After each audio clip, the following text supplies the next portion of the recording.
5 राज्यों में से 3 विधानसभा चुनावों में बीजेपी प्रचंड जनादेश के साथ सरकार बना रही है। इसके चलते एक तरफ तो बीजेपी में जहां जश्न का माहौल है, तो वहीं नतीजे आने से पहले तक जीत की ताल ठोंक रहे विपक्ष की तरफ से भी चुनाव में करारी शिकस्त पाने के बाद अब रिएक्शन सामने आने लगे हैं। इसी कड़ी में उत्तर प्रदेश के पूर्व मुख्यमंत्री और समाजवादी पार्टी के राष्ट्रीय अध्यक्ष अखिलेश यादव ने 4 राज्यों के चुनाव परिणाम के बाद एक बार फिर ईवीएम का मुद्दा छेड़ दिया है।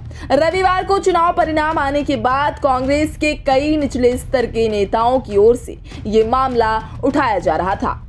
सपा अध्यक्ष ने इस मुद्दे को जोरदार तरीके से उठा दिया है।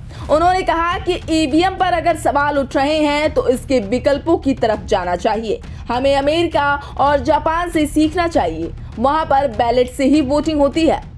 इन परिणामों से हमें और जिन लोगों को भारतीय जनता पार्टी जैसी बड़ी पार्टी का मुकाबला करना है, उन्हें बहुत तैयारी करनी पड़ेगी।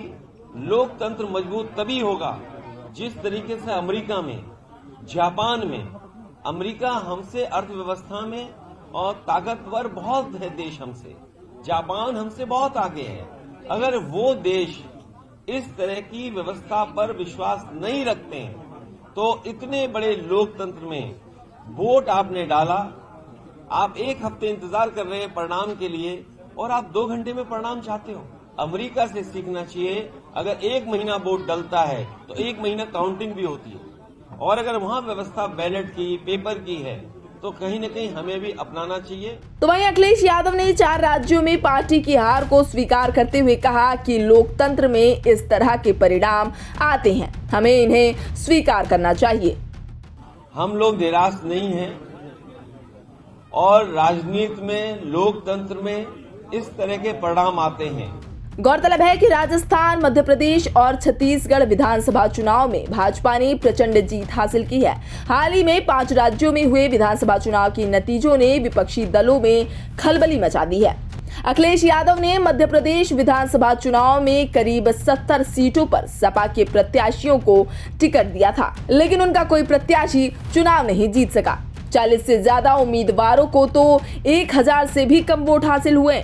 हालांकि चुनाव हार कर भी अखिलेश जीत गए हैं, क्योंकि मध्य प्रदेश की निवाड़ी विधानसभा में भाजपा ने कांग्रेस को 17,157 मतों से हरा दिया। यहां पर समाजवादी पार्टी को 32,670 वोट मिले हैं। चांदला विधानसभा में भाजपा ने कांग्रेस को 15,491 मतों से हराया है। यहाँ भी सपा को 24,977 वोट मिले हैं। इसी प्रकार राजनगर विधानसभा में भाजपा ने कांग्रेस को 5,867 वोटों से हराया। यहाँ भी साइकिल को 6,353 वोट मिले हैं। ऐसे में यह समझा जा सकता है कि सपा मध्य प्रदेश में भले ही एक भी सीट जीत ना पाई हो, लेकिन उसने कांग्रेस को हरा जरूर दिया है।